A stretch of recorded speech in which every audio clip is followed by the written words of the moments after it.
Right, this is the Jjrc Q65 Willy'S Jeep. Nice little 1/10 scale truck. Loads of nice details.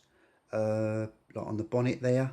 That's obviously the battery compartment. I'm charging up at the moment, that's why it's not in there. It's got front and rear lights, LEDs this time, and they're on the actual body and not on the bumpers. On a lot of models they have them on the bumpers, but these are actually on the bodywork, which is great.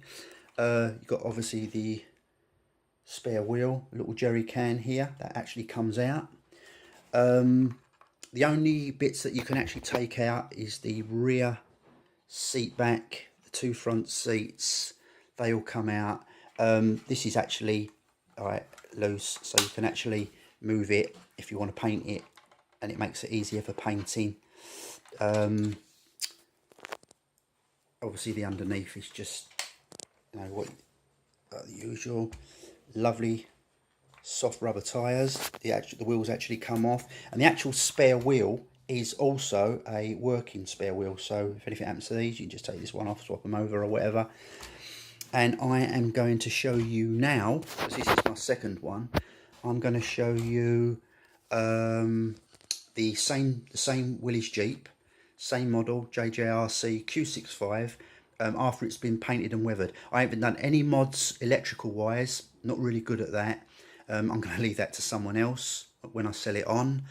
They can mess around with it, new motors, servos and whatnot. This is just, I'm just going to show you now. I've finished one that I've actually just done the weathering and painting on it, just for details and stuff, and I'm going to show you that right this second. And there you have it. Exactly the same Jeep. No electrical mods whatsoever. It's just basically out the box and runs as it would, like with the other one. I haven't done any mods whatsoever. All I've done is all cosmetic weathering, like mud, rust, weathering.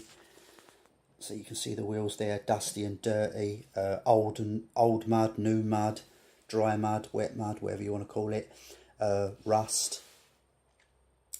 And you don't get a windscreen, you don't get an actual windshield with these trucks.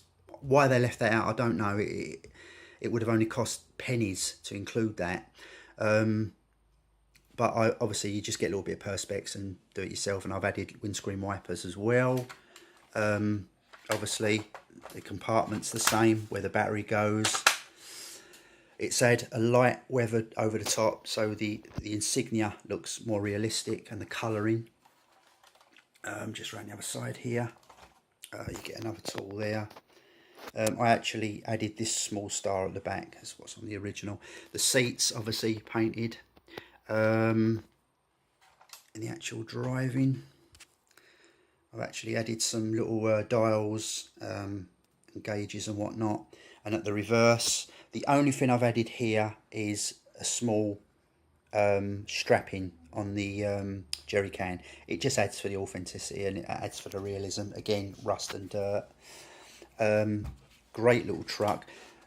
Another thing what I just don't understand is these don't come with drivers. I mean, you know, I would pay say £10, £15 more if they added a little driver. I've actually customised my own little driver for it, but it's so hard to find scale drivers for these. I'll just show you the little driver that I've added. And there's the driver. He's a little bit smaller than 1/10, a touch smaller, so he does the job. And I think it was a Primeval character from the Primeval television show. And what I've done is it's just had a paint job. It's not really not got much movement there, because I've used a modelling putty to just like fix it in place, and he just sits in there. Oh, I've added just a few little accessories in the back, just little just like little packs, and it just like I sit on there on the floor. and it just adds to it, you know, for it sort of thing. So the driver, you know, it does the job, but I'm on the lookout for a much better driver. Some of the wrestling figures way too big. Some of them just, you'd have to chop the feet off to get them in, and that kind of defeats the object. But there you have it. Really enjoyed doing it. Hope everyone likes my work, and it might give someone some ideas. It's really easy to do, just light weathering, some paints, away you go, and it just adds to the realism, makes it look a lot more realistic. So if you like this video, just like and subscribe, and all the best. Thanks for watching.